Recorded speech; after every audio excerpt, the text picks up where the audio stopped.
Assalamualaikum warahmatullahi wabarakatuh. Waalaikumsalam warahmatullahi wabarakatuh. warahmatullahi wabarakatuh. Apa khabar? Tuan-tuan sehat semua? Kami Alhamdulillah. Ustaz, apa khabar Ustaz? Ya, baik, sehat alhamdulillah. Alhamdulillah. Jadi kita mula insya-Allah malam ni pengajian kitab akhlak Rasulullah sallallahu alaihi wasallam. Bismillah walhamdulillah wassalatu wassalamu ala Rasulillah wa ma taufiqi illa billah subhanaka la ilma lana illa ma 'allamtana innaka antal alimul hakim. Rabbi shrah li sadri wa yassir li amri wahlul 'uqdatam min lisani yafqahu qawli. Wala haula wala quwata illa billahil aliyul azim. Tuan-tuan muslimin muslimat, mudah-mudahan kita sama-sama dirahmati oleh Allah Subhanahu wa taala. Alhamdulillah. Malam ni kita melihat muka surat yang ke-426 ya. 426 di bawah tajuk ya kedatangan Abu Bashir ya, betul kan? Abu Bashir. Ya, bukan Abu Busair ya, Abu Bashir ya, Bashin ya Ra, Bashir ya, Abu Bashir. Dan nama sebenar Abu Bashir ni Utbah ya bin Ubaid ya. Jadi Utbah bin Usaid ya, Utbah bin Usaid. Dan beliau ni tidaklah sepopular orang lain ya, seperti mana Abu Bakar ya, Abu Hurairah ya. Jadi dia ni Abu Bashir. Rasulullah sallallahu alaihi wasallam ya kembali ke Madinah setelah melakukan perjanjian ya, setelah Nabi menandatangani perjanjian Hudaibiyah ya. Hudaibiyah nama tempat di Mekah ya, tempat miqat lah ya. Kalau tuan-tuan biasa ke Mekah ya, tuan-tuan akan tahu miqat paling popular adalah Tan'im ya untuk perempuan, yang kedua miqat di Ja'ranah untuk lelaki, dan juga ya miqat untuk umum lah ya di Hudaibiyah. Jadi oleh kerana Nabi nak masuk melalui Tan'im dihalang, maka Nabi telah ikut jalan lain ya, masuk ikut Hudaibiyah tetapi tetap dihalang juga. Dan di situ ya berlaku perjanjian Hudaibiyah ya. Ada ceritanya panjang kita dah sebut bagaimana Osman ya yang dihantar oleh Nabi untuk berbincang dengan orang Quraisy ya, yang pada masa itu gubernurnya ialah Abu Sufyan ya. Dihantar Osman kerana macam biasalah ya, sebab Osman Bani Umayyah dan Abu Sufyan pun Bani Umayyah. Jadi kalau mereka datang daripada kabilah yang sama ya, kemungkinan untuk berlaku kerjasama dan dialog tu lebih besar lah ya, kerana masing-masing datang daripada kabilah yang sama. Dan kita tahu orang Arab Quraisy ni ya, termasuk Quraisy, mereka sangat mengambil kira tentang kabilah ya. Jadi kalau kabilah yang datang tu satu kabilah dengan mereka ya, wakil yang datang tu satu kabilah dengan mereka, maka mereka lebih mudah ya, lebih mesra ya, kerana walaupun berbeza agama ya, tetapi mereka datang daripada keluarga yang sama. Dan tersebar cerita Saidina Osman telah dibunuh, maka Nabi telah minta para sahabat untuk buat janji setia ya di bawah pokok Hudabah ya, dan mereka buat satu bai'ah ya, janji taat setia yang kita panggil sebagai bai'ah Ar-Ridwan, bai'ah yang diredai oleh Allah ya. Ada 1,500 orang yang diredai oleh Allah, mereka diampunkan dosa ya. Kerana mereka telah berjanji untuk mengambil tindakan ya terhadap orang Quraisy yang telah membunuh Saidina Osman ya. Rupanya Osman tak dibunuh, hanya berita palsu saja ya. Jadi akhirnya berlakulah perjanjian Hudaibiyah. Dan bila perjanjian Hudaibiyah berlaku ya, maknanya gencatan senjata bermula selama 10 tahun. Orang Quraisy tak boleh kacau ya orang Madinah, dan orang Madinah pun tak boleh kacau orang Quraisy. Mereka boleh buat perjanjian diplomatik ya dengan mana-mana kabilah, dan semua kabilah yang terlibat yang bersekutu dengan orang Islam ataupun dengan orang Quraisy, mereka masing-masing kena patuh juga ya. Mereka tak boleh mencabul ya kehormatan perjanjian tersebut. Apa yang didetailkan dalam perjanjian kena follow. Iaitu mukadimah dia, maknanya perjanjian Hudaibiyah, ataupun dalam bahasa Arab dipanggil Suluh Al-Hudaibiyah. Sad lam ha. Suluh Al-Hudaibiyah ya. Suluh Al-Hudaibiyah ni berlaku pada tahun yang ke-6 Hijrah. Maknanya dah 6 tahun ya Nabi dan para sahabat ya berhijrah, barulah mereka dapat balik ke Mekah ya. Tapi tujuan balik ke Mekah ni untuk apa? Asalnya untuk apa, Kak Mariatun? Untuk menunaikan umrah. Ya, untuk buat umrah ya. Tapi berjaya tak berjaya, Kak Mariatun? Berjaya tak buat umrah? Kak Nomah berjaya tak? Ya, Kak Mas. Terkendala. Tak berjaya Terkendala. Ustaz. Apa sebab tak berjaya, Kak Nomah? Dihalang Dihalang oleh oleh oleh orang Quraisy. apa sebab mereka dihalang ya? Sebab orang Mekah ni kan Nabi SAW dengan para sahabat kan orang Mekah kan. Jadi pasal apa mereka dihalang? Apa sebab dia? Apa sebab dihalang ya? Mereka takut Rasulullah nak takluk Mekah. Tapi Nabi datang dengan pakaian ihram ya. Tak ada bawa senjata perang ya. Jadi sebenarnya itu apa tu? Apa tu Kak Noraini? Apa sebenarnya yang dibuat oleh orang Quraisy ni apa sebenarnya? Sebab Nabi pakai ihram, ya bukan pakai baju besi. Senjata berat tak bawa, ya hanya pedang yang bersarung. Jadi tak ada perisai, tak ada panah, tak ada apa kan, ya. Tetapi pasal apa mereka dituduh juga? Apa sebenarnya itu adalah apa tu? Apa benda tu tuan-tuan? Kalau dalam politik lah kita kata tu apa benda tu sebenarnya? Datuk Osman, Kak Mai, apa benda tu? Ya, tuan-tuan mesti dah dengar kan kita dah bincang panjang dah ni. Ini dah hujung-hujung ni, ya. Buat helah Ustaz. Itu Takut. helah saja. Itu hanya helah saja. Ya, itu hanya helah alasan untuk sesuatu yang tak sepatutnya berlaku lah. Dan mereka sebenarnya memang tak suka orang Islam datang balik ke Mekah tu.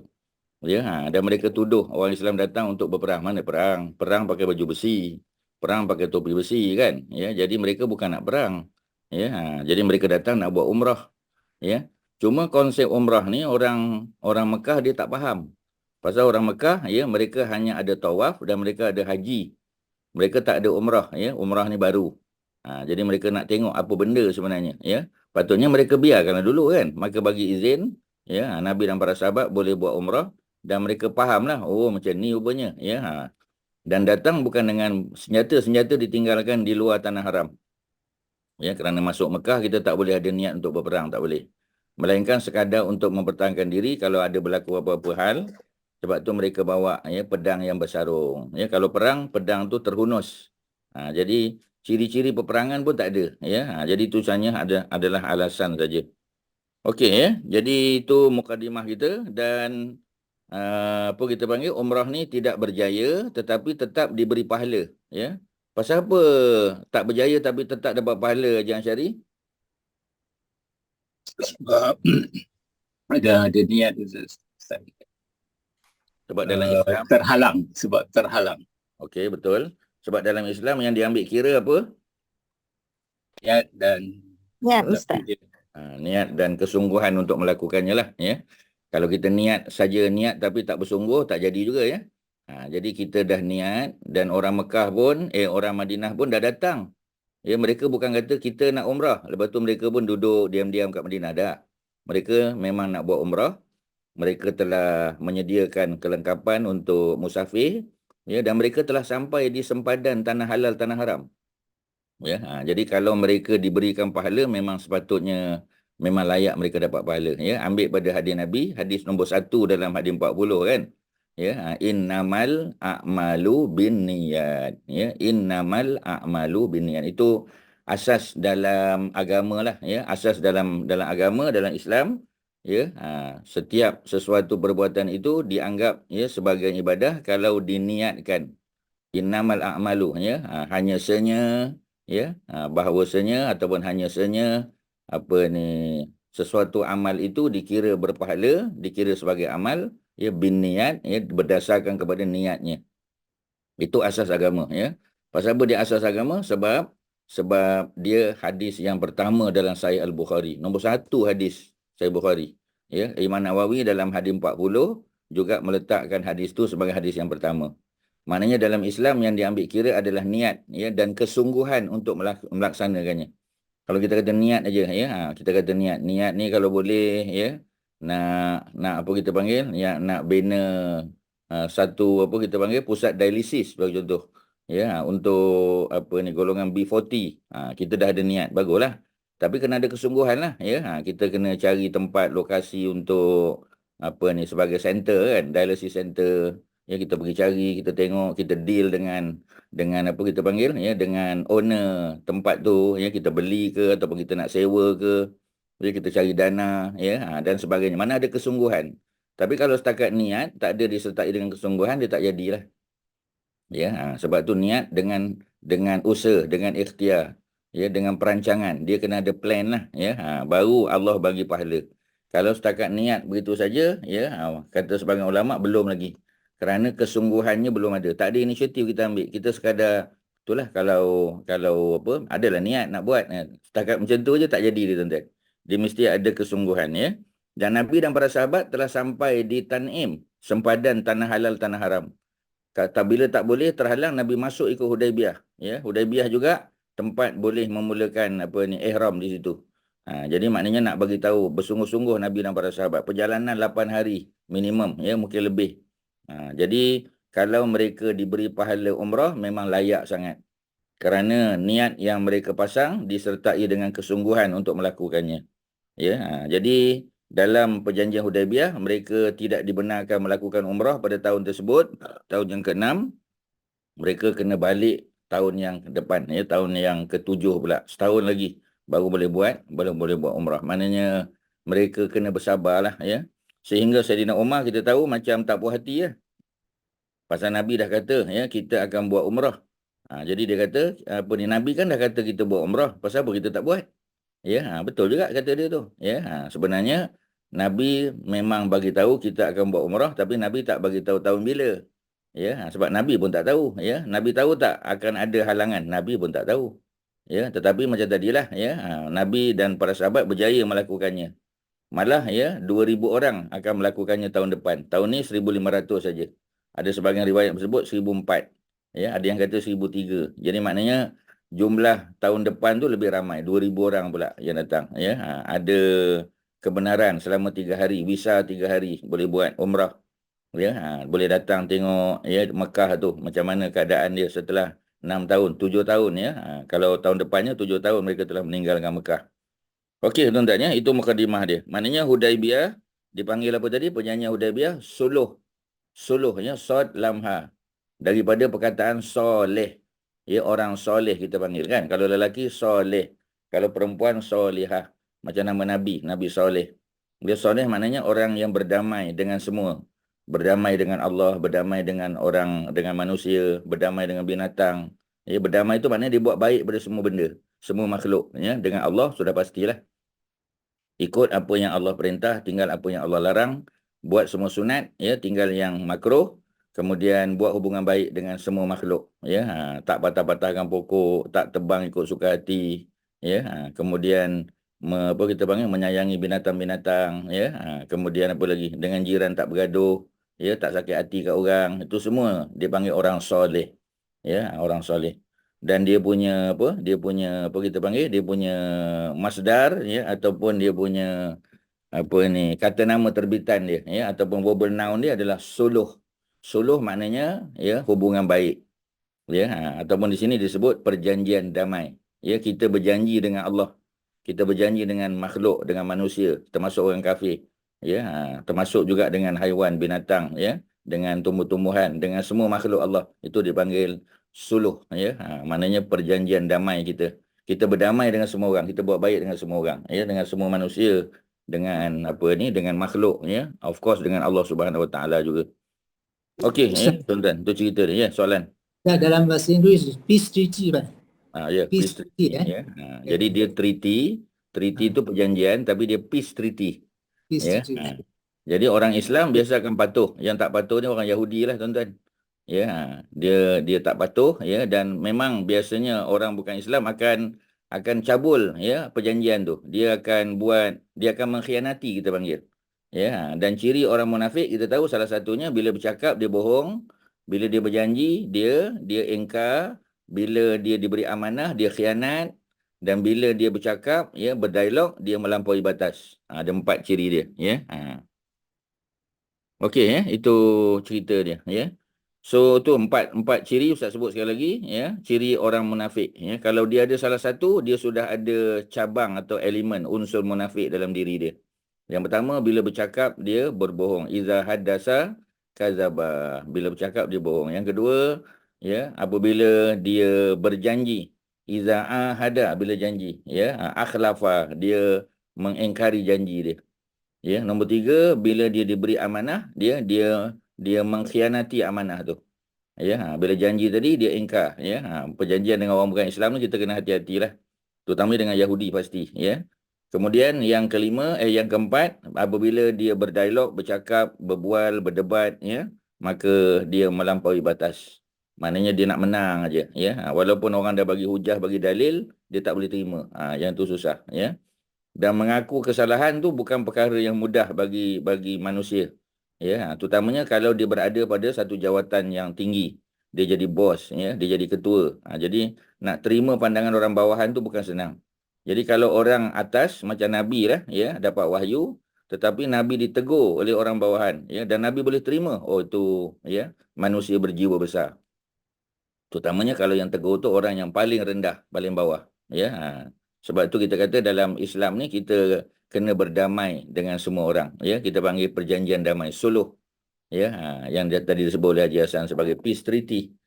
Okey, tuan-tuan, ada apa soalan mukadimah ni? Ya, perjanjian Hudaibiyah ataupun perjanjian kita panggil perjanjian damai. Ya, ni antara yang awal Nabi dan para sahabat buat. Dan apa manfaat dia bila ada perjanjian damai ni, tuan-tuan? Apa manfaat dia, Haji Hassan?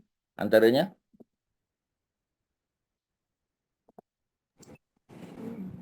Sebut satu. Apa? Ya. Jadi freedom movement lah Ustaz. Orang pergi masuk tempat tu lah dengan senang. To me lah. Macam mana, Haji? Tak dengar. Macam mana? Freedom of movement. Orang boleh keluar masuk keluar pergi Makkah ke Madinah, pulang alik. Itulah makna dia. Ya, maknanya apa kita panggil, ya, freedom of movement lah, ya, boleh bergerak ke mana-mana saja. Ya. Jadi bila bergerak ke mana-mana saja tu, ya, antaranya ialah untuk dakwah lah, dakwah. Ya, mana Nabi boleh berehat daripada perang sebab 10 tahun tu tak ada perang. Tak ada perang satu apa pun, ya. Jadi maknanya kalau tak ada perang, maksudnya kita boleh fokus pada dakwah lah.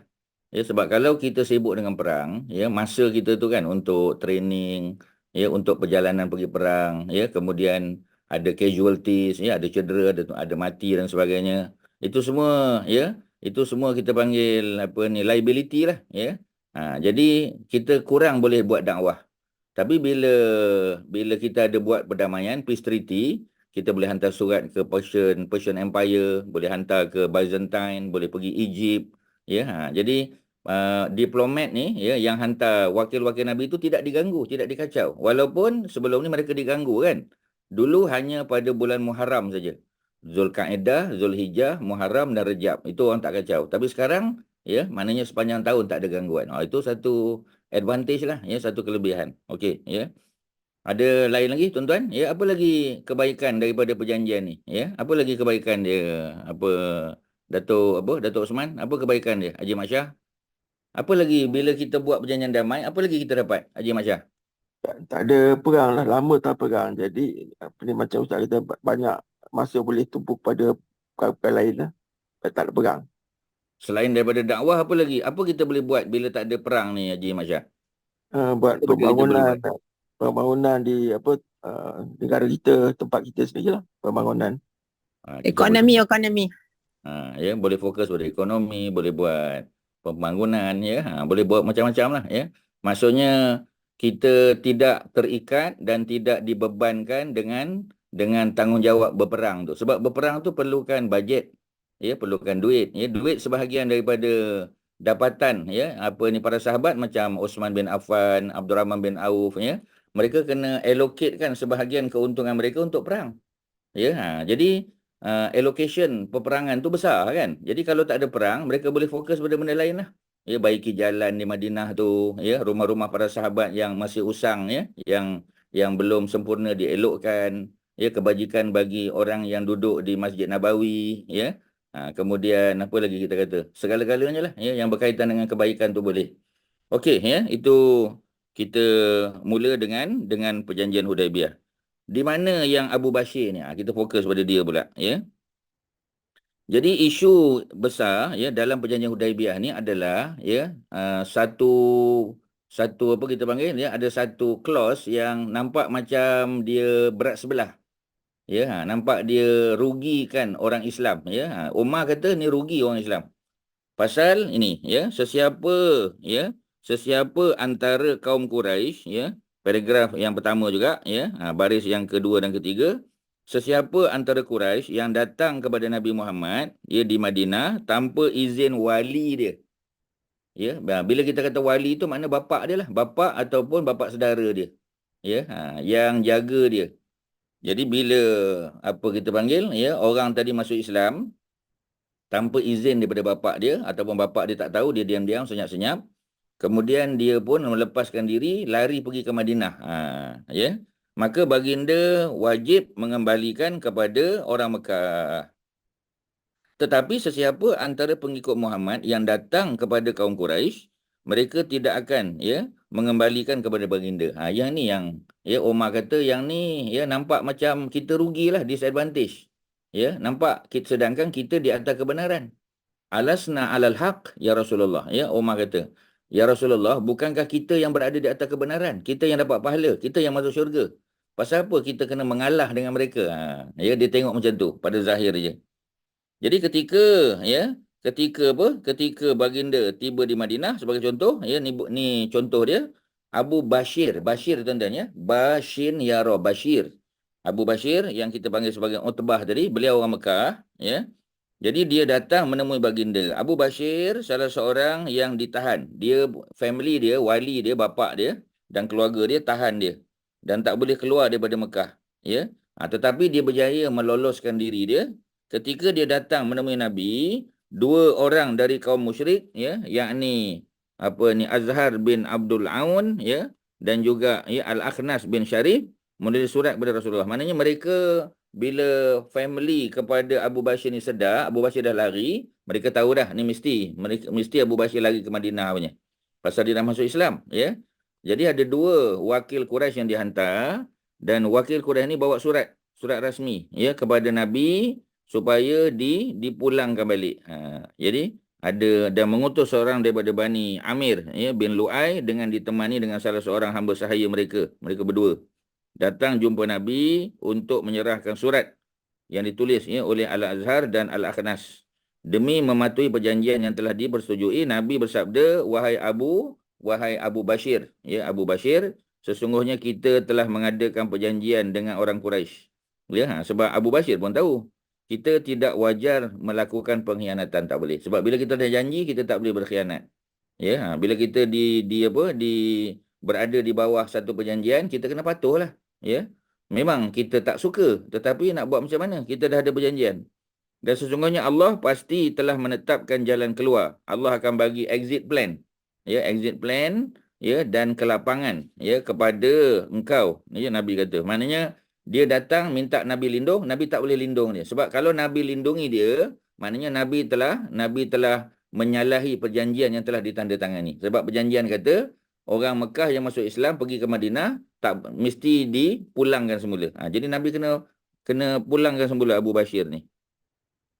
Oleh itu pulanglah kamu kepada kaummu. Abu Bashir berkata, ya Rasulullah, apakah engkau akan mengembalikan aku kepada kaum musyrik yang akan menimpakan fitnah, sebab dia dipukul, dia kita panggil dizalimi, Nabi jawab, wahai Abu Bashir, pulanglah kerana sesungguhnya Allah Subhanahu Wa Taala akan memberikan exit plan dan kelapangan untukmu dan untuk orang-orang yang lemah bersamamu, jadi orang-orang yang lemah ni dipanggil mustada'afin. Itu dalam doa Palestin ni biasa kita sebut Allahumma ya Allah berilah bantuan kepada orang-orang Islam yang disebut sebagai mustada'afin, yang lemah, golongan lemah. Lemah tu bukan makna mereka lemah, mereka ada kekuatan, tetapi mereka dilemahkan. Jadi kalau lemah dipanggil du'afa. Tapi kalau orang yang dilemahkan dipanggil mustada'afin. Macam pada zaman Fir'aun dulu. Bani Israel, mereka ada kekuatan. Mereka ada kemahiran. Sebagai mereka ni angkatan tentera. Sebagai mereka ni peniaga.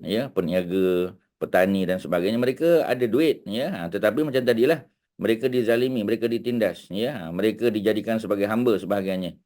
Jadi mereka bukan tak ada kekuatan, tapi kekuatan mereka itu tak dapat menandingi kekuatan Fir'aun dan tenteranya. Jadi mereka tidak dipanggil du'afa, tapi mereka dipanggil mustada'afin. Itu dalam doa, dalam khutbah Jumaat sama.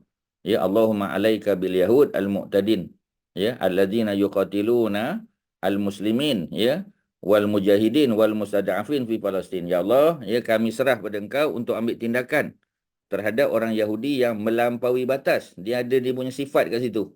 Ya, bukan ya Allah ambillah tindakan terhadap orang Yahudi secara umum, bukan.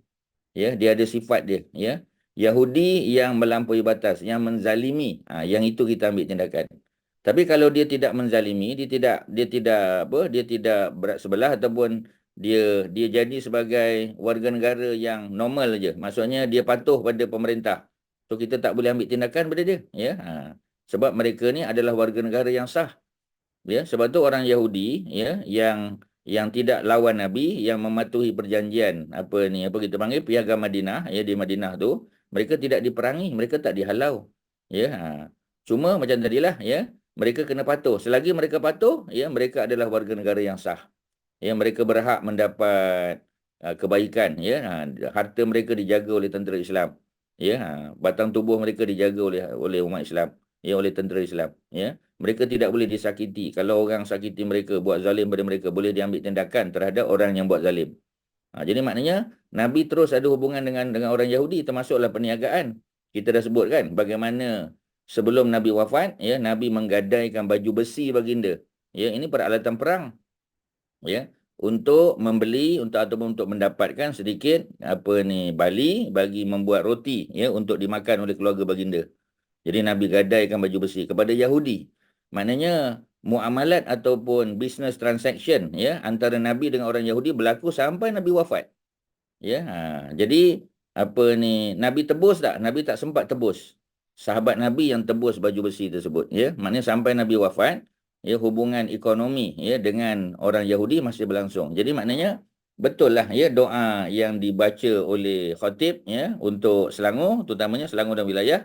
Ya Allah, ambillah tindakan. Kami serahkan urusan ini kepadamu untuk ambil tindakan terhadap orang Yahudi yang menzalimi, Yahudi yang melampaui batas. Disebut al-Yahud, ya, al-Yahudil, ya, alal-Yahudil mu'tadin. Mu'tadin tu yang melampaui batas. Ya, yang kita panggil, ya, yang menzalimi orang Islam. Ya, di Palestin kita kata. Jadi maknanya ada sifat dia, bukan sekadar secara umum kita kata tak. Ya, orang kafir pun mana orang kafir yang melampaui batas, yang mencabul kehormatan, ya, yang mereka ini tidak patuh pada perjanjian yang telah ditandatangani. Jadi sebab itu Nabi pun tak boleh buat macam tu juga, ya. Walaupun Abu Bashir datang minta perlindungan, Nabi tak boleh lindungi dia sebab Nabi tertakluk, ya, bonded dengan perjanjian tu. Jadi perjanjian tu memang macam tu lah.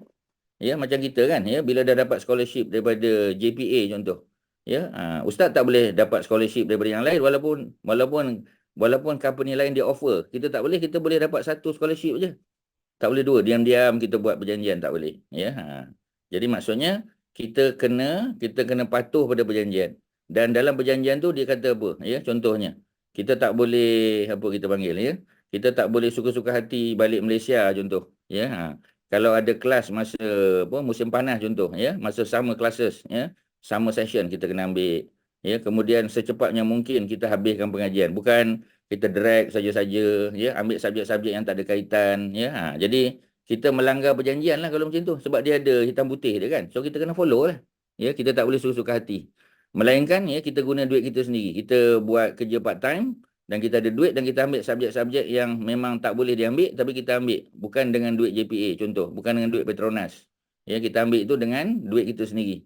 Ya, contoh kita nak ambil subjek-subjek yang tak masuk dalam kita punya kita punya degree kita, ya, requirement untuk degree kita kan, ya, tapi kita nak ambil subjek tu, kita suka tapi kita tak boleh ambil, ya. Jadi kalau kita boleh ambil, okeylah, ya, sebagai subjek-subjek kita panggil, ya, sebagai optional subjek, ya, ataupun kita panggil elective kan. Tapi kalau lain benda tu tak boleh, dia tak benarkan unless kita tulis surat, ya, kepada JPA, kita bagi tahu saya minat, ya, untuk ambil subjek ni. Saya nak buat double major contoh, ya, ataupun double degree contoh, ya. Maknanya subjek, ya, kepada provided that JPA dia setuju, dia luluskan. Kalau dia bagi, okeylah, sebab kita ada perjanjian. Ya, kalau dia kata okey. Ya. Tapi dia akan bagi tahu juga, ya, kalau bidang kita punya kepakaran ataupun bidang pengkhususan kita tu gagal, ya, ataupun tak berjaya, kita kena tanggung sendirilah. Ya, sebab kita tidak diperintah ataupun tidak disuruh untuk buat double major, double degree, tak perlu. Ya, kita fokus saja pada bidang kita. tapi kita nak buat, ya. Dan kita yakinkan, ya, dengan kita punya akademik transkrip, ya, dengan semuanya kita bagi tahu, ya. Jadi kalau JPA setuju, ya, kita punya penaja setuju, okeylah. Kalau tak, kita tak boleh, ya. Unless kita ambil diam-diam lah, sendiri-sendiri, ya. Itu pun sebenarnya kita salah, ya, pasal itu bukan, ya, itu bukan tanggungjawab kita, ya. Kita disuruh belajar dalam bidang yang telah kita setuju, ya, bidang apa kita setuju, ya. Kalau nak buat lebih daripada itu ambil risiko sendirilah, ya. Tapi ramai yang buat macam tu, ya. Ada je, ya. Tapi macam tadilah, jadi dia balik dengan ada degree satu lagi, ya. Mungkin dia extend sikit, ya. Jadi bila dia extend tu JPA tak cover dah, so dia dengan duit dia sendiri, tak apalah kalau macam tu, ya. Okey tuan-tuan, perjanjian kita kena patuh, ya. Kemudian apa lagi? Jadi apabila Abu Bashir, ya, Abu Bashir datang minta, Nabi tak boleh tolong, ya. Nabi suruh dia balik, ya. Wahai Abu Bashir, pulanglah kerana sungguhnya Allah pasti akan memberikan jalan keluar. Jangan bimbang. Ada jalan keluar tu, ya. Sungguh, ya, keadaan pada waktu itu sangat sulit dan memedihkan, ya, memang menyedihkan. Para sahabat memang bila tengok tak boleh nak buat apa. Umar tak boleh nak buat apa, ya, Abu Bakar pun tak boleh nak buat apa. Mereka hanya boleh mendoakan kebaikan saja. Akan tetapi perkara itu adalah salah satu akhlak dan prinsip Islam, ya, yakni al-wafa. Wafa mana apa? Wafa maknanya kesetiaan. Wafa, ya. Ini nama perempuan, ya. Kalau orang Arab nama wafa maknanya kesetiaan, ya. Nama perempuan. Lelaki tak ada nama wafa, ya. Jadi apa ni, wafi ada, wafi, ya. Tapi kalau wafa tu perempuan, ya. Atau menepati janji. Suatu akhlak yang selalu diseru oleh Nabi. Jadi kita kena patuh pada perjanjian kita. Abu Bashir akhirnya kembali ke Mekah bersama dengan dua orang yang bawa surat tadi. Yang menariknya, bila mereka sampai di Zulhulaifah. Zulhulaifah di mana? Zulhulaifah nama lain bagi apa, perempuan, tuan-tuan? Zulhulaifah. Biasa dengar kan? Nama lain dia apa? Nama lain dia apa, Syarin? Ali. Bir Ali. Bir Ya. Ali. Bir Ali ataupun ada satu lagi nama dia. Ya, Zulhulaifah, Bir Ali, Bir tu singular, ya. Tuan-tuan tengok dia punya plural dia. Bir, jamak dia ataupun plural dia Abyar. Abyar Ali. Orang Arab dia tak panggil Bir Ali, dia panggil Abyar Ali. Ya, Abyar Ali, ya, sebab Abyar tu merujuk kepada telaga. Ya, kalau Bir satu telaga, tapi kat situ bukan satu, ada banyak telaga. Ya, that's why nama yang lebih sesuai Abyar Ali. Ya, tempat di mana ada seorang raja daripada Sudan namanya Ali, ya, Sultan Ali ni, ya, ataupun Al-Malik Ali. Beliau telah sponsor, dia datang haji, ya, dia tengok keadaan di situ tu ramai orang tapi telaga tak cukup. Jadi beliau telah mengeluarkan belanja, ya, daripada poket dia sendiri untuk arahkan orang, ya, upah orang gali lagi telaga-telaga lain supaya boleh diguna pakai untuk orang berwuduk, untuk orang mandi dan sebagainya, ya. Supaya menyegerakan, ya, proses apa ni, apa kita panggil, ya, menyucikan diri di situ sebelum bertolak ke Mekah. Jadi sampai di Zulhulaifah, ya, apa yang berlaku? Bila sampai di Zulhulaifah, ya, sebuah tempat dekat dengan kota Madinah, ya. Zulhulaifah ni, Bir Ali dengan Madinah ni lebih kurang dalam 16 km lah. 16 km, ya. Jadi Nabi, kalau Nabi bermusafir daripada Madinah, ya, bila sampai di Zulhulaifah tu maknanya Nabi dah boleh mula jamak dan qasar. Ya, jadi Nabi keluar daripada kota Madinah tu, ya. Dan kita dah belajar dalam Bulughul Maram, ya, jaraknya lebih kurang 5 km minimum. Mana-mana jarak Nabi keluar boleh singgah dan Nabi, ya, Nabi akan solat di situ, ya, bersama dengan para sahabat. Permulaan, ya. Jadi maknanya jangan kita jamak dan qasar itu dalam qaryah kita. Kita kena keluar. Kalau tuan-tuan daripada Bukit Jelutong, ya, ataupun duduk di Shah Alam, tuan-tuan kena keluarlah, ya, di tempat yang kita kata bukan qaryah kita, minimum, ya, kilometersnya ialah 5 km. Ya, itu paling kurang minimum tu, ya. Itu adalah apa kita panggil satu benchmark lah, ya, untuk supaya kita tahu bahawasanya kita sudah keluar daripada kawasan kita. Kalau dulu senang, sebab dulu kota Madinah tu dia ada defensive wall dia. Ya, dia ada apa kita panggil, ya, kota benteng pertahanan dia. Jadi bila kita keluar saja daripada benteng pertahanan, ya, maknanya kita sudah dianggap bermusafir, ya, dengan bekalan makanan, dengan apa semua sebagainya. Jadi senang. Macam sekarang kita tak ada border macam tu, ya. Border kita kadang-kadang dia tak ada official border lah, ya. Terutamanya kalau apa kita panggil, ya, di negara-negara macam di mana-mana lah, ya, dah tak ada kota macam dulu. Ya, jadi kalau kita keluar saja, ya, dalam jarak berapa, mesti ada benchmark, ya, mesti ada apa kita panggil satu consideration, ya, pertimbangan. Lebih kurang 5 kilometer. Ya, jadi 5 kilometer. Jadi 5 kilometer tu, ya, kalau dalam kitab apa ni Bulughul Maram disebut, ya, 3 apa kita panggil, ya, lebih kurang 3 mile. Tapi mile tu bukan mile dengan makna batu yang kita faham, 1.6 kilometer tu, ya. Dia lebih sikit, ya, mungkin lebih kurang 1.7 lah lebih kurang, ya, ataupun 1.665 ataupun 667 macam tu.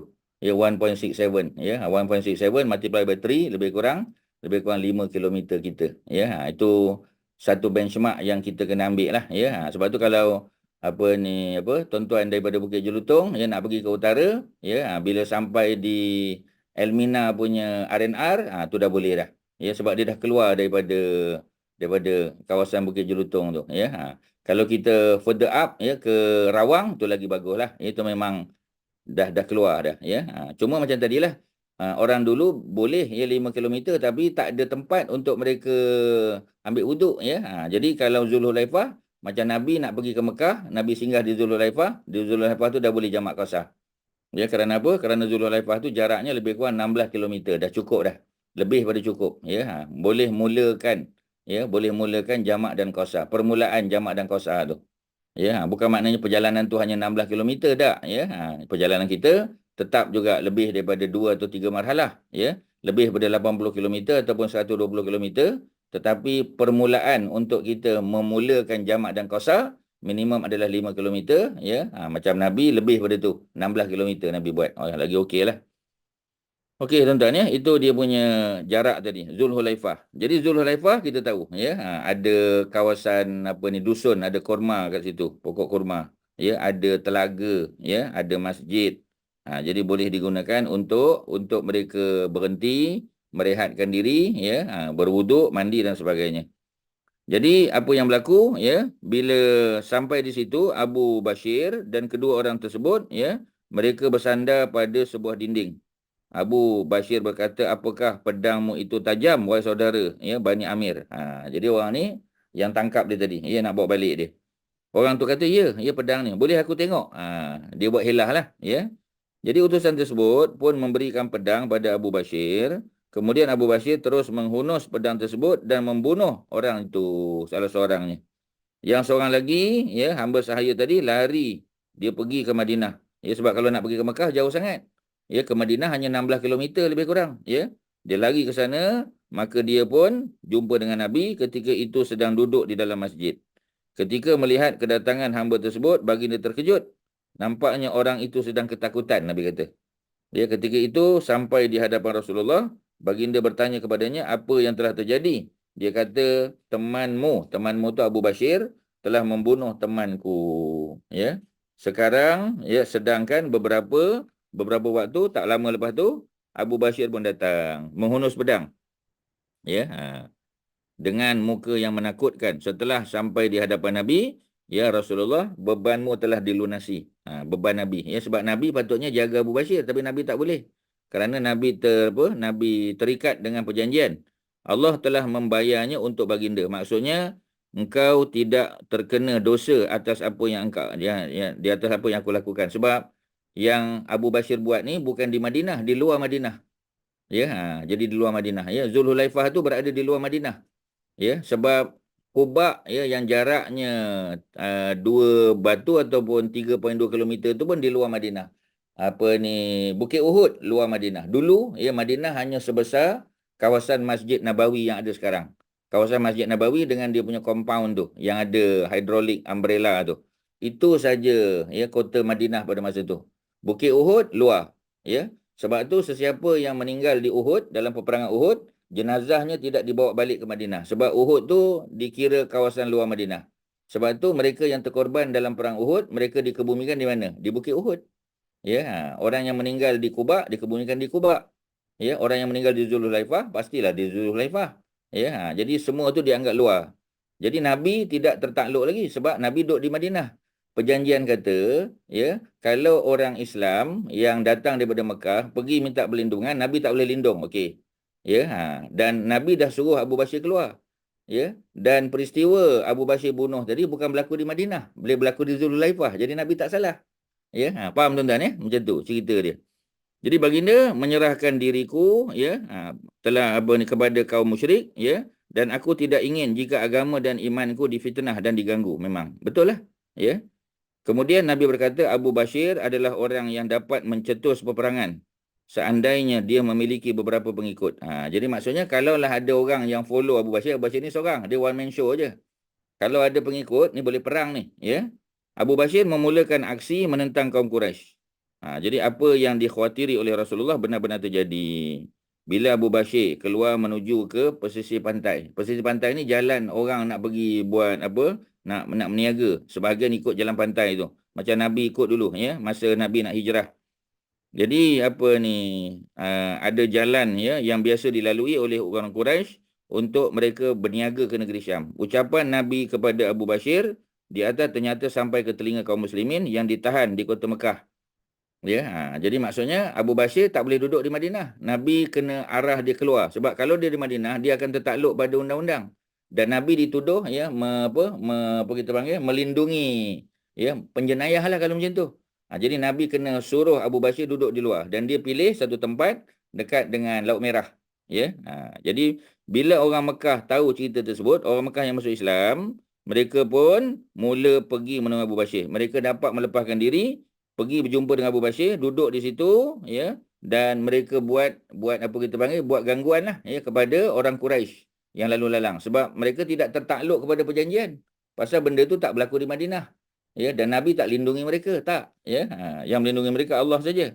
Jumlah mereka yang bergabung dengan Abu Bashir hampir mencapai 70 orang. Kalau kita tengok ya dalam penulisan ulama sirah pun lebih kurang 70 orang. Ya, dalam waktu sekejap je.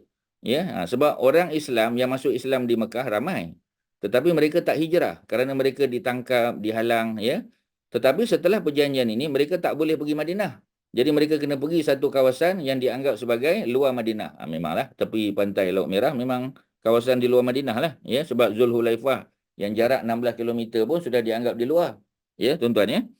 Okey, jadi mereka bunuh setiap orang yang berasal daripada kaum Quraisy yang mereka temui. Setiap kafilah yang lalu pasti mereka rampas harta bendanya. Boleh ke? Jawapannya boleh, tuan-tuan. Dibenarkan. Ya, kerana apa? Ya, kerana sebahagian daripada harta mereka yang mereka dapat di Mekah dulu ya telah dirampas sebab syarat macam orang Mekah kan, untuk mereka keluar daripada Mekah harta kena tinggal. Abu apa kita panggil ya? Abu Bakar contoh, Umar, ya, Osman, Abdul Rahman bin Auf, semua meninggalkan harta mereka. Dan harta mereka telah difaraidkan di kalangan orang Quraisy. Jadi boleh tak ambil balik? Boleh. Seperti mana Nabi dan para sahabat ya intercept ya pasukan dagang Abu Sufyan. Ya, dan Allah benarkan. Boleh, tuan-tuan. Ya, sekadar untuk kita mengambil balik ya harta kita yang telah dirampas oleh orang Mekah.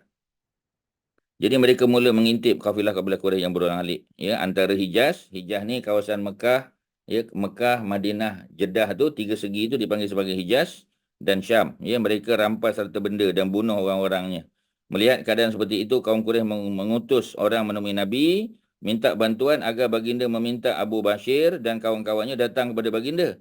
Sesiapa antara mereka yang datang kepada baginda, maka dia aman. Kemudian baginda mengutus seseorang untuk menemui Abu Bashir dan kawan-kawannya serta menyuruh mereka kembali ke Madinah. Jadi ini ada clause tambahan lah.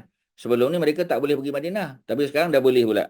Kerana kalau mereka duduk di kawasan jalan ya, apa kita panggil jalan perdagangan tadi, dia punya damage lagi teruk. Jadi lebih baik benarkan mereka pergi ke Madinah. Mereka pun memenuhi seruan Nabi datang kepada baginda di Madinah. Ya, ni boleh tengok dalam sirah Ibnu Hisham, tuan-tuan ya. Lagi panjanglah cerita dia. Okey, ada soalan silakan tuan-tuan. Ada apa? Ustaz. Ya. Yeah. Ustaz. Perjanjian Hudaibiyah ni dia merangkumi Mekah dan Madinah. Betul tak Ustaz? Perjanjian Hudaibiyah ni ya antara orang Mekah dan Madinah ya. So yang Abu Bashir ni tadi ni Bir Ali tu bukan di Mekah. Bir Ali kan tempat kita mikat apa Kak Nap? Kita daripada Madinah nak mikat kan kita mikat di Bir Ali. Ya, saya tahu. Lokasi dia tu 16 km daripada Madinah, 16. So keluar pada Madinah dan Mekah lah. Memanglah di luar lah tu. Ya, bukan kata Mekah memang di luar lah. Di luar Madinah. Ya, Uhud tadi pun dah di luar dah. Uhud tu lagi dekat 5 kilometer je. Uhud di luar. Ya, apa ni Bir Ali di luar. Apa ni Quba, Quba lagi dekat. Ya, Quba hanya 3.2 kilometer pun di luar Madinah. Semua tu di luar apa ni Kak Nak. Madinah tu hanya sebesar mana? Ya. Sebesar mana tuan-tuan? Madinah tu besar mana apa Haji Mak Syah? Besar mana Madinah yang ada dulu? Sebesar apa? Mungkin Bukit Jelutong ke Ustaz? Bukan. Sebesar apa? kawasan masjid Kawasan Nabi. Masjid Nabawi dan compound dia saja tuan-tuan, surrounding. Bukan luar tu ya. Maknanya area Masjid Nabawi dengan ya dia punya compound. Ustaz sebut tadi yang ada apa kat atas tu? Yang ada hydraulic umbrella tu. Kawasan tu semua tu ya adalah Bandar Madinah dulu.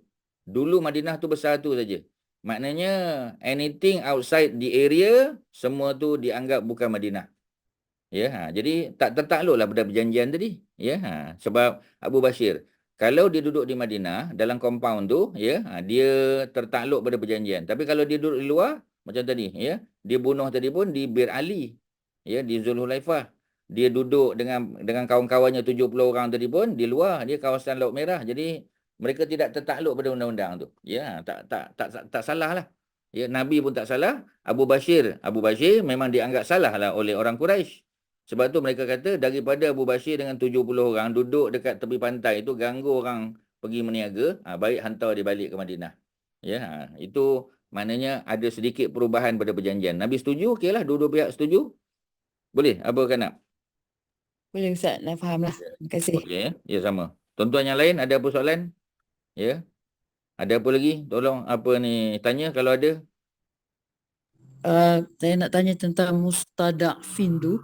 Mustad'afin ya, okey. Mustadafin tu maknanya Abu Bashir ni dia tergolong dalam mustadafin ni lah Ustaz. Betul, masa di Dia Madinah, boleh- di Mekah, orang Ya. Mekah yang kena tahan macam Abu Jandal ya, kemudian Abu Bashir. Ini semua orang yang masuk Islam tetapi ditangkap dan di lock up oleh keluarga mereka. Dipukul ya, dipaksa untuk masuk ke agama asal mereka balik, keluar dari Islam. Ya, macam dulu kalau di Mekah kita kata Bilal bin Rabah contoh, masa dia jadi hamba kepada Umayyah bin Khalaf. Ya, keluarga Sumayyah ya, Ammar bin Yasir. Mereka tu semua ya golongan hamba ya, dan kalau macam Abul Bashir ya, kemudian apa ni Abu Jandal, mereka ni bukan hamba, mereka orang merdeka. Ya, mereka ada kekuatan ada ya, tetapi macam tadilah keluarganya lagi kuat.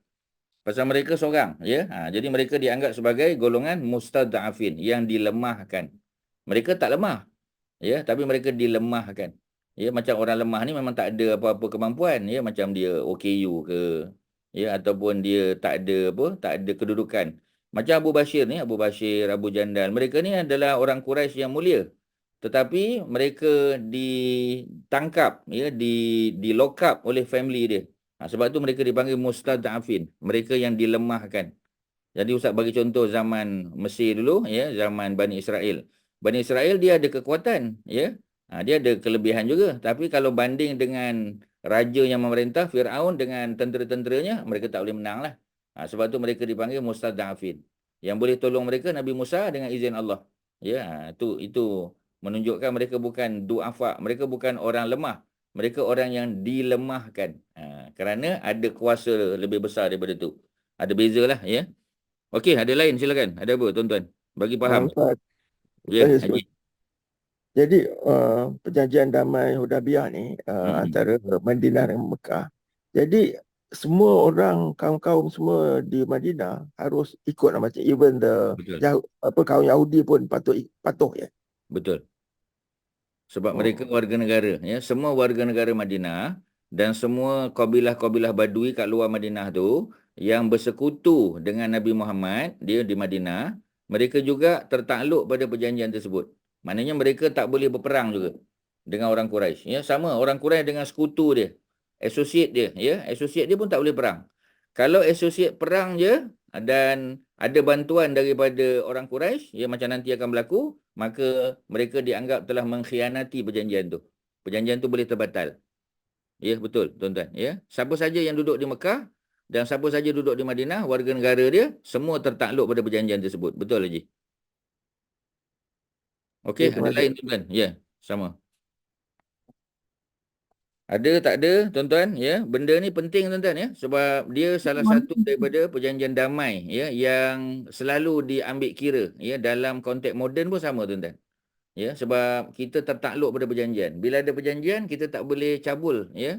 Sebab bila kita mencabul apa ni perjanjian tersebut, kita mengkhianati dia, maka ya kita apa kita panggil, kita tak ada ni lah, tak ada perjanjian lagi lah, habislah perjanjian tu. Ya, macam tadi kan ya. Patutnya boleh dakwah, ya, kita boleh hantar pendakwah, tak ada diganggu. Sebab tu macam tadilah kita kata kelebihan dia. Pasal orang tak boleh kacau sebab kita duduk dalam perjanjian. Bila duduk dalam perjanjian kita tak boleh kacau ya. Macam kita kata macam sekarang ya, contoh apa ni kedutaan contoh. Macam dulu kita tengok kedutaan Korea Utara kan, ya, dia ada kedutaan di Kuala Lumpur. Ya, dia ada apa ni duta dia, ya, dia ada pekerja-pekerja apa ni kedutaan ya. Jadi walaupun Malaysia telah memutuskan hubungan diplomatik dengan Korea Utara contoh pada masa tu ya, selepas berlaku isu tu ya. Jadi Malaysia kena jaga ya. Pasukan polis sebagai contoh kena jagalah ya apa ni dia punya Pesuruhjaya ke ataupun dia punya duta, mereka kena diiringi, dieskort sampai ke airport untuk balik ke negara dia. Kita tak boleh ambil tindakan pada dia ya. Sebab mereka ni kita kata tak macam tadilah ya. Sebab kita dengan dia ada perjanjian sebelum ni. Begitu juga ya kita punya apa pegawai-pegawai kedutaan di Pyongyang ya di Korea Utara pun sama juga ya, tapi mereka tahan kan ya ada berapa lama tu ya sampai mereka dilepaskan. Jadi maksudnya memang by right dia kena follow lah. Kita kena ikut perjanjian tu ya, walaupun kita tak setuju dengan dia. Ya, macam Nabi tadi. Sepatutnya Nabi pun rasa tak puas hati kan sebab mereka dah datang jauh untuk berumrah ya. Ni 8 hari punya perjalanan ni paling kurang dengan letih dengan macam-macam. Dah 6 tahun tak masuk Mekah, nak tengok kampung halaman tak dihalang. Nak kena datang tahun depan pula, kena tahallul tu pula kena sembelih binatang. Ya, kena bercukur tu tak ada hal lah kan. Bercukur atau gunting okey. Ya, sembelih binatang tu bukannya murah kita kata. Para sahabat Nabi pada masa tu bukan senang lagi ya. Kalau zaman kita kata ya, lebih kurang 350 apa ni rial ataupun 400 rial. Maknanya lebih kurang 500 ringgit kita. Ya, nak kena keluar duit. Sahabat yang datang ni 1,500 orang. Cuba tuan-tuan bayang ya. Paling kurang 1,500 kambing. Ataupun kalau kita share 7 orang unta ataupun lembu ya, maknanya besar belanjanya. Tapi kita kena itulah ya, kita kena patuhlah. Nak buat macam mana? Ya, sebab perjanjian ya. Para sahabat pula ada yang ditangkap, yang melepaskan diri, patutnya dia datang kita lindungi dia, tak boleh lindungi. Ya, sebab apa? Sebab kita tertakluk pada perjanjian. Memang manusia dipegang pada janji ya, macam kita selalu sebut orang Melayu kata kan. Manusia dipegang pada janji ya. Kalau lembu dipegang pada talinya ya, manusia dipegang pada janjinya. Kena patuh tuan-tuan. Dan mereka yang berada di Mekah, Madinah ya, dan badui-badui yang bersekutu dengan Mekah dan Madinah, semua tertakluk pada perjanjian tersebut. Betul Haji? Okey, ada lain silakan. Ada apa tadi Kak Nap? Macam nak tanya tadi? Ya, saya nak tanya, walaupun gejantan senjata tu berlangsung 10 tahun, tetapi masih ada berlaku peperangan kan Ustaz? Peperangan tak ada berlaku. Tak ada peperangan. Itu yang perang Khaybar apa semua tu? Perang Khaybar bila? Ya. Perang 7 Khaybar tu Hijrah. berlaku pada tahun yang 7 Hijrah. 7 Hijrah. Dengan siapa perang Khaybar? Perang Khaybar dengan orang Yahudi yang duduk di Khaybar. Bukan orang Mekah. Oh, kalau luar pada orang Mekah Madinah boleh lah. Boleh ya? Boleh. Sebab perang Okey, okey. Khaybar tu, perang Khaybar, perjanjian tahun yang ke-6 kan?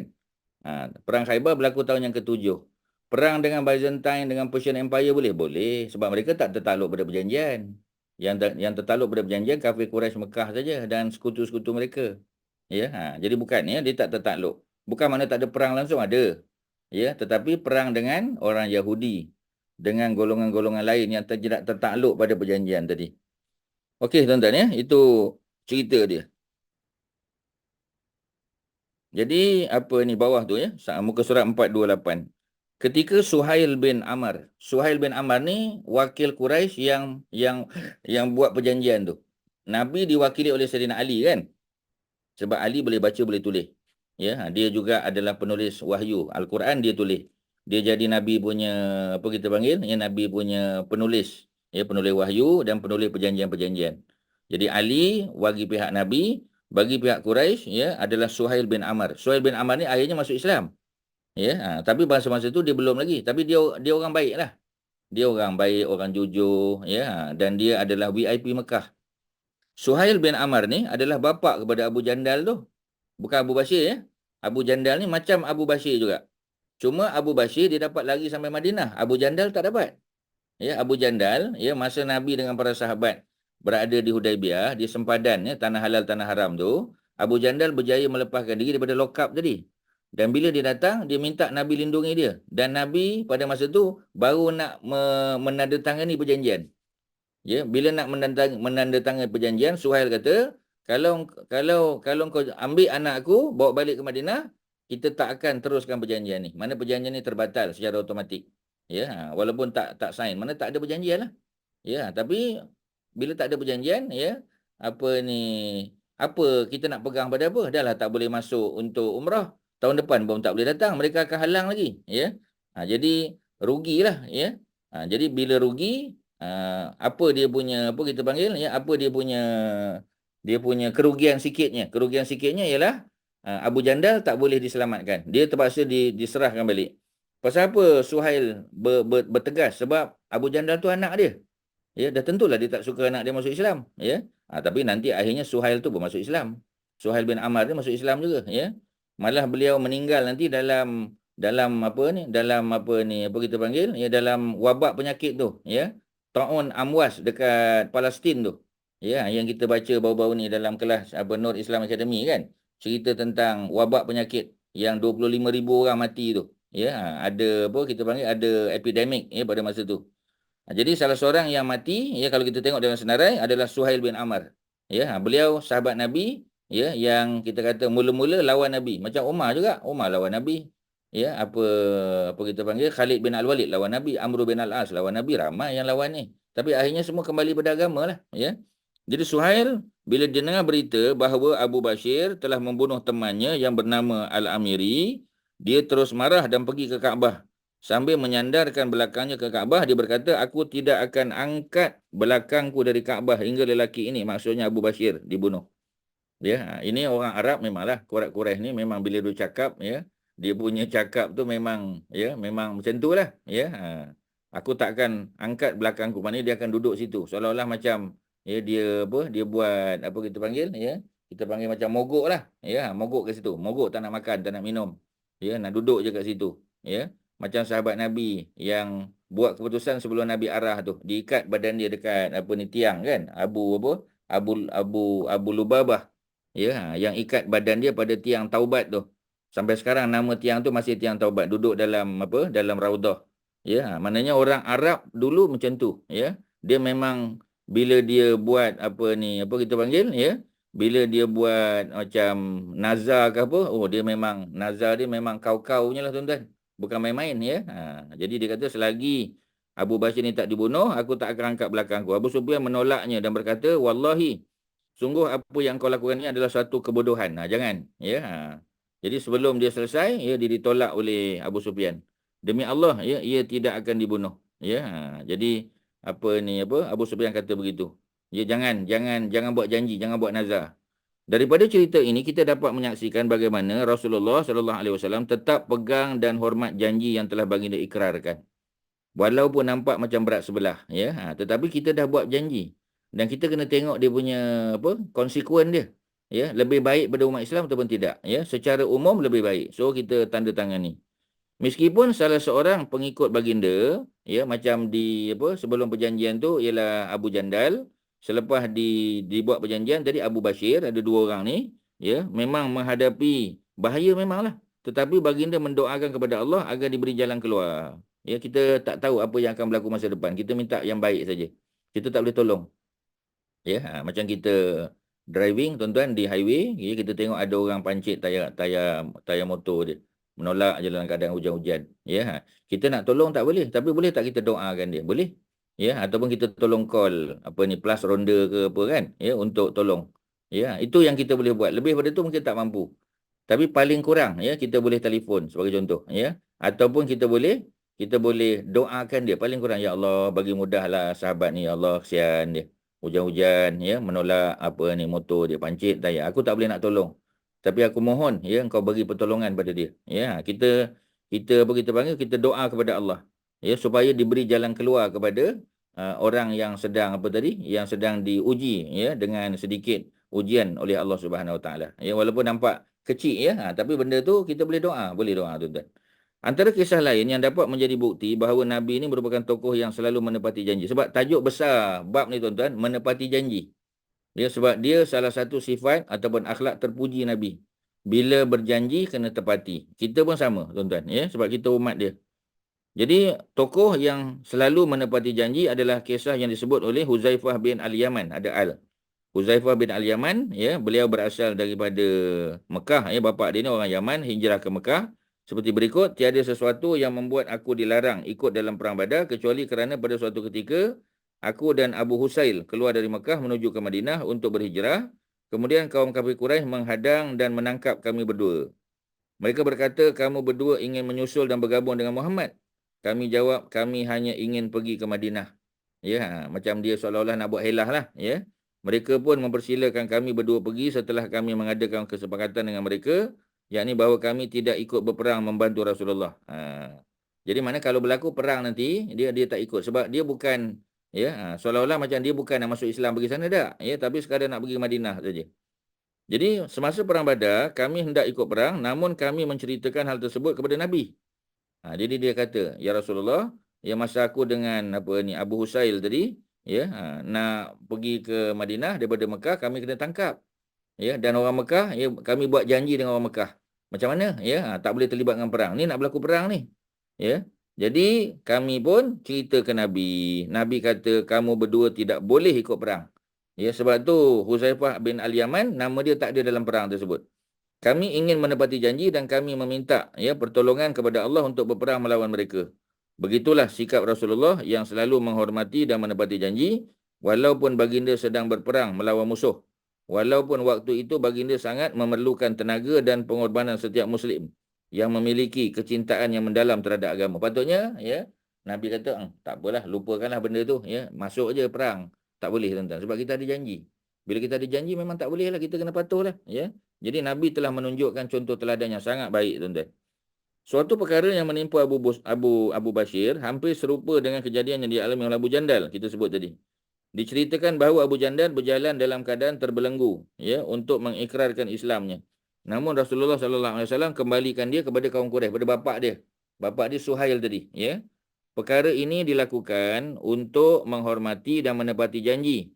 Ya, padahal ketika itu perjanjian tersebut belum baginda tanda tangani, belum lagi, baru nak ditandatangani. Ya, bersama dengan bapa Abu Jandal tu, Suhail bin Amr. Bahkan masih dalam proses penulisan, belum siap lagi. Abu Jandal kata, wahai kaum muslimin, ya maksyaral muslimin, bagaimana aku dikembalikan kepada Quraisy padahal aku datang sebagai seorang muslim? Takkanlah kamu tak boleh tolong aku? Apakah kamu tidak melihat apa yang telah aku alami? Kena pukul, ya, kena belenggu. Ketika di Mekah, Abu Jandal diseksa oleh kaum Quraisy dengan seksaan yang pedih.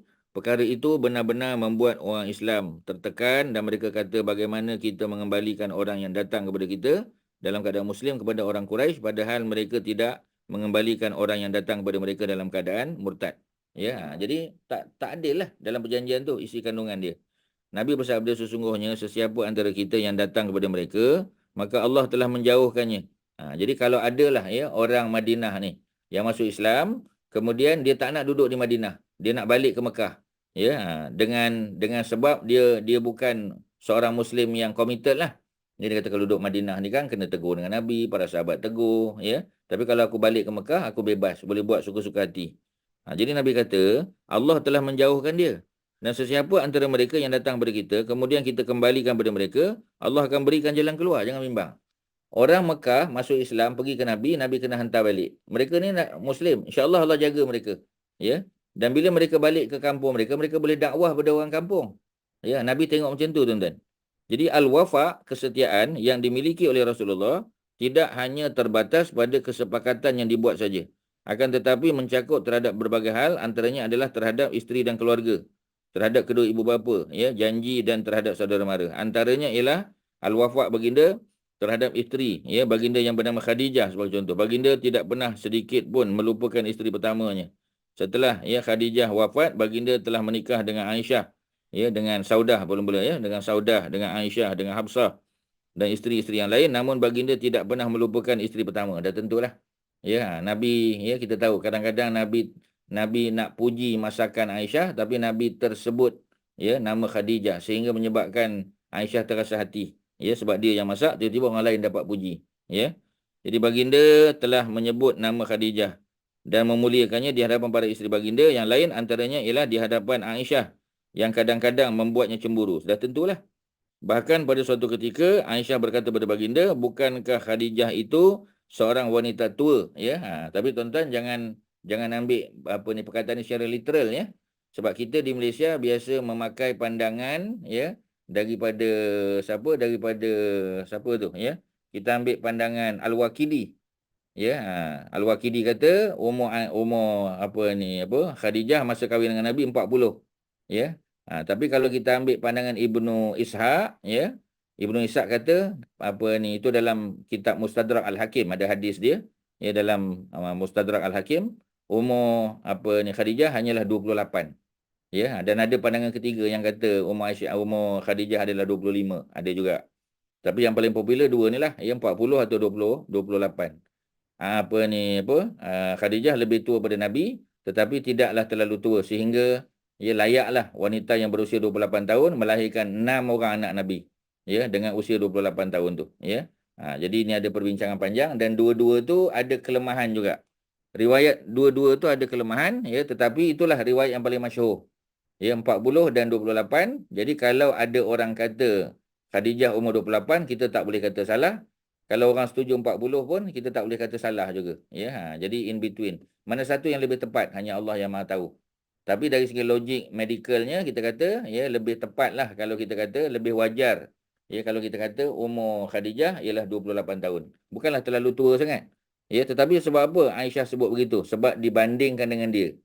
Ya, dibandingkan dengan dia memang tentulah jauh beza. Ya, jadi maknanya nak bagi tahu, ya, bahawasanya ketika, ya, Aisyah kahwin dengan Nabi, ya, kalau kita ambil pandangan yang lebih wajar, ya, dengan usia kita panggil usia 16 tahun kan, ya, bukan 16 tahun. Jadi masa hijrah umur 17 tahun. Ya, sebab itu ketika perang Badar, ya, dia usia 19 tahun. Jadi layak untuk pergi perang. Ya, ketika perang Uhud, ya, umur 20 tahun, layaklah untuk pergi perang. Kalau katalah perang Badar dia tak pergi, di perang Uhud pergi, ya, sebab perang Uhud tu confirm Aisyah pergi. Ya, bersama dengan Sulaim kan, mak Anas bin Malik, bersama dengan Fatimah, ya, terlibat sama dalam peperangan tersebut.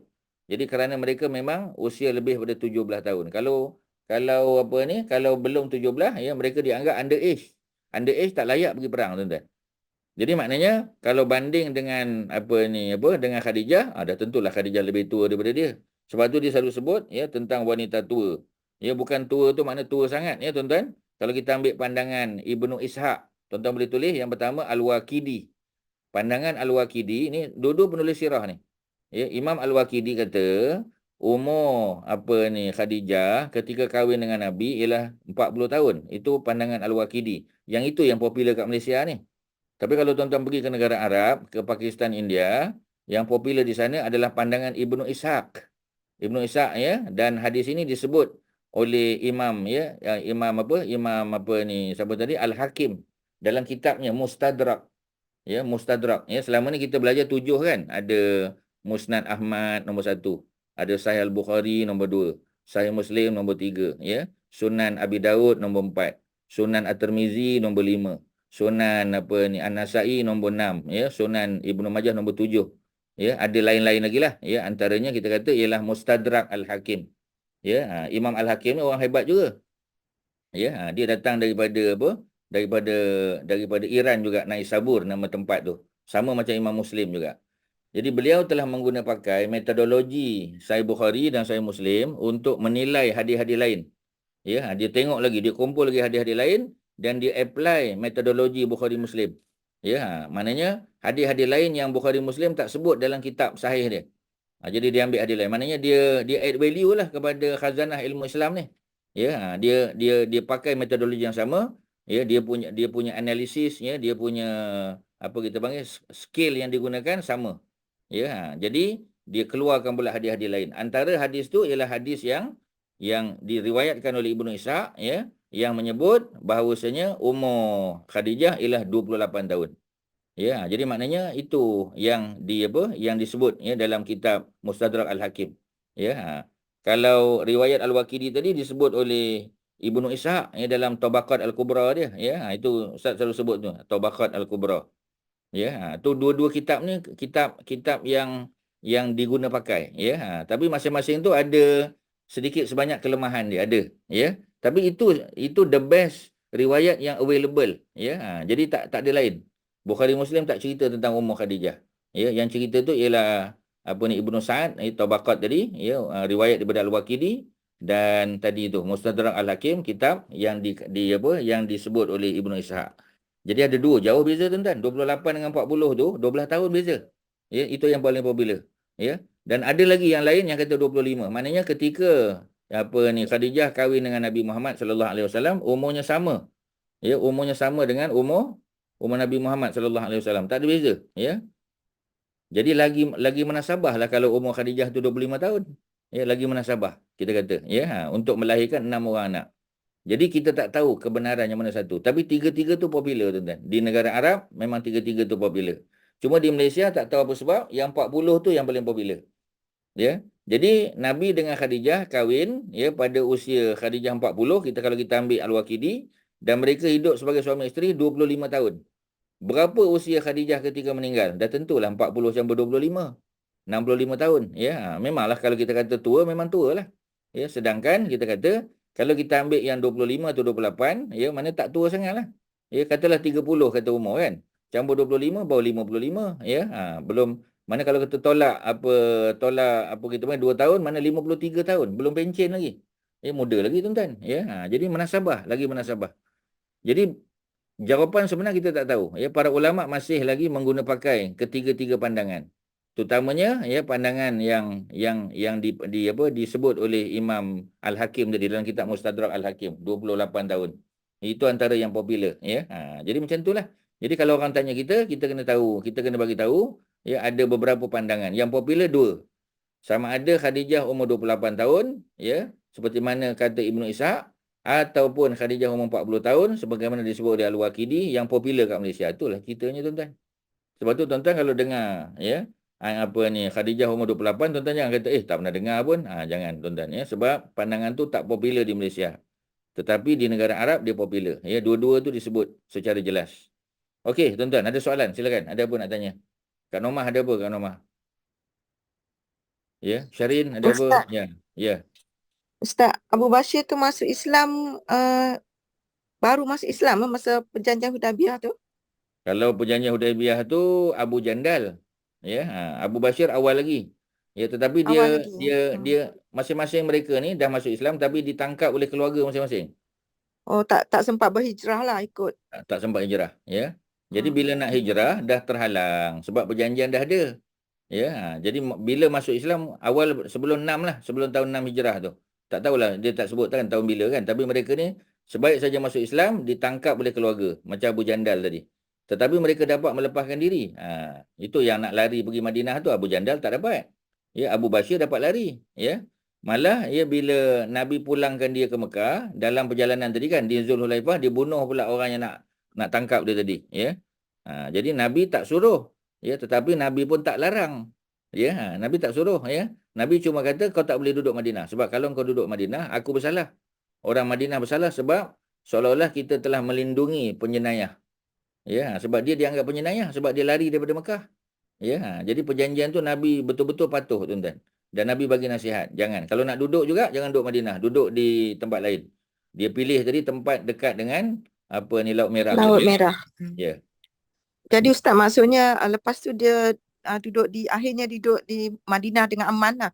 Betul, ya, dia balik selepas daripada orang Mekah komplain pasal 70 orang tadi kacau, ya. Orang nak pergi berniaga dia tangkap, dia rampas dan sebagainya, jadi menimbulkan kerugian pula kepada orang Mekah. Sebab tu mereka pun mengalah. Mereka kata tak apalah, ya. Abu Bashir dengan panggil dia datang ke Madinah. Nabi pun panggil. Mereka duduk di Madinah lah pula lepas tu, ya. Jadi maksudnya mereka selamat, ya, kerana kesungguhan mereka untuk menyelamatkan akidah mereka. Tapi mereka masih tetap, ya, bersama dengan Nabi, tidak membatal atau mengkhianati perjanjian. Itu yang paling penting, tuan-tuan. Mereka tidak mengkhianati perjanjian. Yang itu susah sebenarnya, tuan-tuan, ya. Sebab kita kadang-kadang selalu fikir, kita kata kalau buat macam ni rugi pula, ya. Kita kena bear in mind bahawasanya kita masih tertakluk pada perjanjian. So kita kena follow lah. Nak buat macam mana, ya? Macam perjanjian Ustaz sebut tadi kan.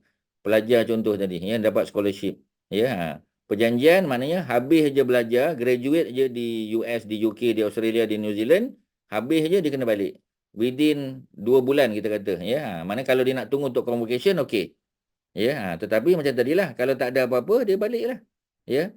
Kalau dia nak sambung master ke nak buat apa, semua itu kena deal balik. Kena bincang balik dengan JPA, dengan dia punya penaja. Dan kita kata, oh rugilah kalau balik ni, rugilah nak datang balik apa semua sebagainya. Itu kita kena telefon lah, ya, kena jumpa dengan pihak penaja kita, ya, wakil dia, ya, ada di LA ke di mana kan. Kita bincang balik, ya, macam mana, ya. Apa ni, buat surat rayuan ke, ya, minta dipertimbangkan ke. Tapi maksudnya kita masih tertakluk pada perjanjian. Ya, melainkan pihak penaja kita benarkan kita untuk sambung belajar, tak perlu balik Malaysia. Tak perlu bertugas dulu setahun atau 2 tahun. Kalau ada, ya, clause macam tu, okeylah. Ya, yang itu yang kita kena faham, ya, sifat ataupun sikap Nabi, akhlak Nabi dalam menepati janji tadi. Pasal isu menepati janji susah, tuan-tuan, ya. Ustaz pun boleh cakap, ya, tapi mungkin pada hakikatnya kita pun banyak benda yang kita janji kita tak boleh buat. Ya, tapi macam tadilah, the best that we can do. Ya, lebih daripada itu kita minta ampun dengan Allah lah, minta maaf kepada orang tersebut dan minta ampun daripada Allah Subhanahu Wa Taala. Nak buat macam mana? Ya, sebab kita pun banyak kelemahan, ya. Sekadar yang kita boleh kita buat. Okey, tuan-tuan, ada apa? Ya, silakan. Terima kasih Ustaz. Ustaz, Sama-sama. satu lagi. Bani Amir bin Lu'ay ni sama tak dengan Bani Amir bin Luhai yang yang bawa berhala, yang terbesar kami Oh, apa asalnya Bani ya. yang terbesar.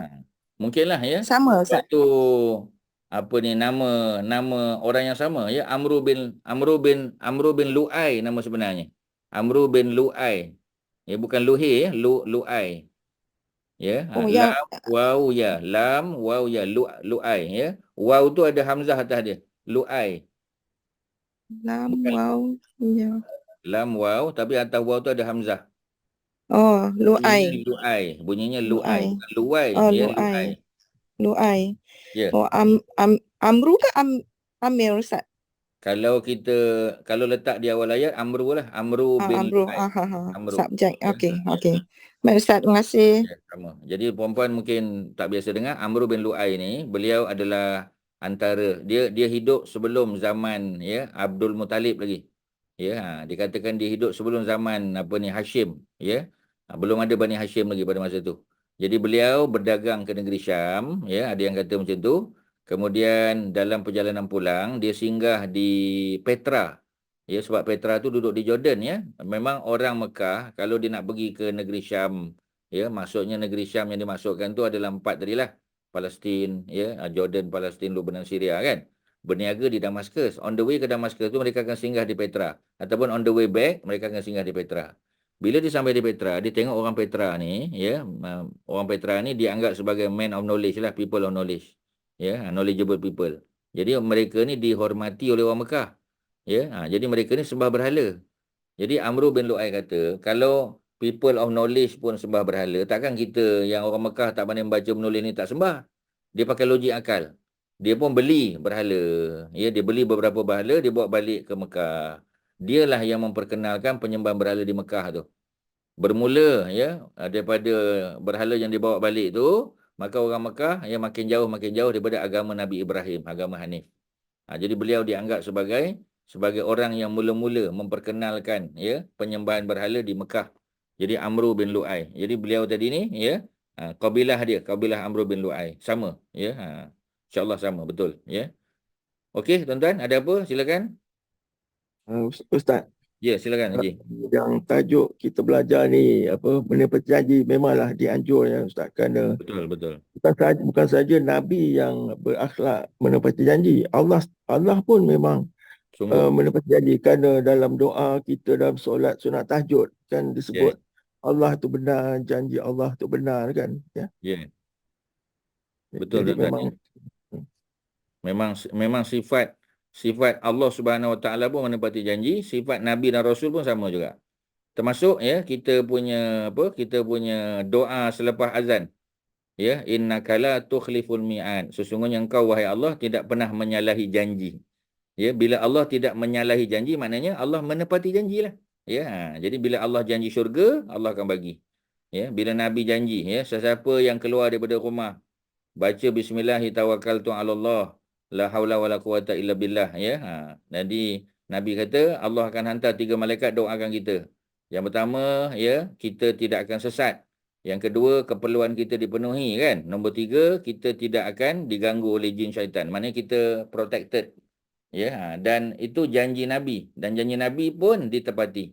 Tak ada benda boleh kacau kita tuan-tuan. Ya, mudah-mudahan orang nak pukau kita ke, orang nak buat jahat pada kita pun tak boleh sebab kita bila keluar rumah aja kita baca doa tadi.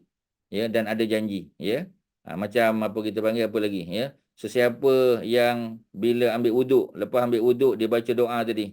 Asyhadu an la ilaha illallah wahdahu la syarikalah wa asyhadu anna Muhammadan abduhu wa rasuluh. Allahumma ja'alni minat tawabin wa ja'alni minal mutatahhirin kan ya. Apa ni ya Allah ya, jadikan aku di kalangan orang yang bertaubat dan jadikan aku di kalangan orang yang membersihkan diri. Dan Nabi sebut sesiapa yang baca doa tadi ya, Allah akan buka 8 pintu syurga bagi dia dan dia boleh masuk daripada mana-mana pintu. Dan janji itu adalah janji yang akan ditepati ya. Kalau Allah janji pun tepati pasti, kalau Nabi dan Rasul pun sama tuan-tuan. Ya, cuma dalam bab yang berkait dengan Umar tadi kalau tuan-tuan ingat. Umar tanya balik kan, ya Rasulullah, ya, engkau bagi tahu kita akan buat umrah. Pasal apa kita tak boleh buat tahun ni? Sebab bukan makna Nabi menyalahi janji. Sebab Nabi tak bagi tahu, ya. Kita usaha dulu. Ya, mungkin tahun ni tak boleh tapi tahun depan boleh tak? Boleh. Sebab dalam perjanjian dah sebut dah. Orang Islam boleh datang balik setahun daripada sekarang. Pada musim haji juga. Cuma pada masa tu tak ada haji lagi lah. Yang ada hanya umrah saja. Jadi maknanya kadang-kadang ya, sebab tu bila kita nak bernazar sebagai contoh, kita janji dengan Allah kan. Lebih baik kita janji secara umum. Ya Allah, kalaulah ya cucu aku dapat kejayaan cemerlang dalam exam, aku nak puasa sunat Isnin Khamis 2 minggu berturut-turut. Jangan sebut tarikh dia apa Haji Mat Syah. Ya, insya-Allah ya 2 minggu berturut-turut. Jangan sebut tarikh sebab takut kalau kita kata minggu depan, tiba-tiba minggu depan kita sakit, kita tak sihat, kita ada program lain, kita tak boleh buat ya. Dan kita telah menyalahi janji kita. Jadi lebih baik kita cakap umum saja. InsyaAllah aku akan puasa sunat ya Isnin Khamis 2 minggu berturut-turut. Kalau minggu depan kita boleh buat ya, maknanya the soonest ya, as soon as possible kita buat. Jadi kalau yang paling cepat minggu depan. Okey, minggu depan contoh ya. Hari ni dah hari Senin.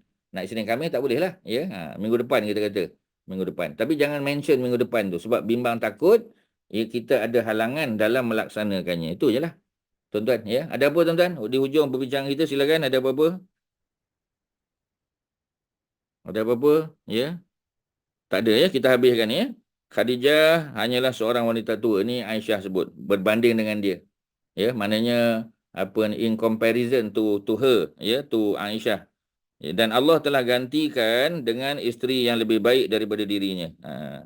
Mendengar ucapan tersebut, Nabi marah ya dan bersabda, tidak, demi Allah, wallahi, sungguh Allah tidak memberiku seorang pengganti yang lebih baik daripadanya. Dia beriman kepadaku ketika orang-orang kufur ya. Sebab Khadijah ni wanita pertama yang beriman. Ketika dia beriman, orang lain tak beriman. Memang betul ya. Ali pun beriman selepas Khadijah. Zaid bin Harisah pun selepas Khadijah. Anak-anak Nabi pun selepas Khadijah. Jadi ketika Khadijah beriman, ya, semua orang lain kufur. Tidak mempercayai aku. Ya, dia membenarkanku ketika orang-orang mendustakan, betul. Dia memberiku sokongan dengan harta kekayaan yang dimiliki oleh apa kita panggil, yang dimiliki ketika orang lain tidak memberiku, dan Allah memberikan kurniaan kepadaku berupa anak melalui dirinya, sedangkan isteri-isteriku yang lain tidak. Ini satu lagi hujah apa Syarin ya. Maknanya hujah bahawasanya Nabi tidak diberikan anak daripada isteri-isteriku yang lain. Ya, sebab Maryah bukan isteri, ya. Jadi Maryah bukan isteri. Maryah adalah hamba sahaya. Dia tidak dinikahi oleh Nabi, tetapi dilakukan macam isteri, ya. Itu hukum Islam tentang pemilikan hamba. Jadi statement Nabi ini sebagai apa kita panggil ya, sebagai apa kita panggil ya, ini dalam Fathul Bari ya. Dia sebut oleh Ibnu Hajar ni. Ada nota kaki di bawah dalam Fathul Bari. Ya, jadi bukti mengatakan bahawasanya hanya isteri Nabi Khadijah saja yang melahirkan anak. Ada seorang lagi anak Nabi nama Ibrahim. Itu bukan daripada isteri. Itu adalah daripada hamba sahaya pula. Jadi betul lah statement Nabi itu. Ya, tuan-tuan. Jadi baginda juga masih tetap menjaga hubungan dengan kawan-kawan Khadijah. Ya, sebab itu bila Nabi menyembelih kambing, ya, Nabi bagi tahu kepada Aisyah, ya, bagi sedikit atau sebahagian daripada portion kambing itu kepada kawan-kawan Khadijah. Ketika ada seseorang memberi baginda hadiah, maka baginda bersabda, bawa hadiah ini ke rumah fulanah. Kerana dia adalah teman wanita Khadijah, ia dahulu mencintai Khadijah. Ya, jadi maksudnya nak bagi tahu, ya, Nabi punya apa? Nabi punya kesetiaan tadi tu. Ya, kesetiaan tadi bukanlah makna Nabi tak sayang isteri yang lain. Ya, tetapi kerana yang pertama tu yang paling banyak berkorban, paling dulu masuk Islam, paling banyak pengorbanan harta. Ya, sebab isteri lain kita tak dengar, ya, dia memberi harta pada Nabi, tak dengar. Ya, Aisyah ke, ya, Ummu Salamah, kita tak dengar, ya. Kerana apa? Kerana memang Allah nak muliakan Khadijah. Boleh tak Allah buat isteri lain mengandung? Boleh. Boleh tak Allah buat isteri lain melahirkan anak Nabi? Boleh. Tapi Allah tak buat. Kerana apa? Kerana kemuliaan Khadijah tu. Ya, okey tuan-tuan, ya. Itu yang boleh kita sebut pada malam ni. Kita berhenti pada muka surat 431, ya. Sebelum berakhir ada apa-apa? Last, ada 1-2 soalan lagi. Silakan kalau ada apa-apa. Ustaz, saya Ya. nak tanya, Hudzaifah bin Yaman tu dia penyimpan rahsia Nabi ya Ustaz? Betul. Dia setiausaha sulit Nabi. Betul. Okey, lain silakan. Ada, tak ada? Haji Mak Syah ada apa-apa nak sebut sebelum kita tamat? Silakan. Tak apa Ustaz, hanya ucap terima kasih banyak kepada Ustaz malam ni lah. Ya, sama-sama pada semua, pada Haji Mak Syah, ya, Haji Nazri, tuan-tuan dan perempuan yang bertanya soalan, ya, dan semualah, ya, yang masih sudi untuk bersama kita pada malam ni, ya. Mudah-mudahan ada manfaat. Ulang, tengok, dengar balik, ya. Okey, ya. Sekadar tu, wassallallahu ala sayyidina Muhammadin wa ala alihi wa sahbihi wasallam. Walhamdulillahirabbil alamin. Assalamualaikum warahmatullahi wabarakatuh. Waalaikumsalam Warahmatullahi wabarakatuh. Sama ya. Khairan Ustaz. Antum jazakumullah khairan. Terima kasih Ustaz. Sama. Terima kasih Abang Syah. Terima kasih Ustaz. Sama-sama ya.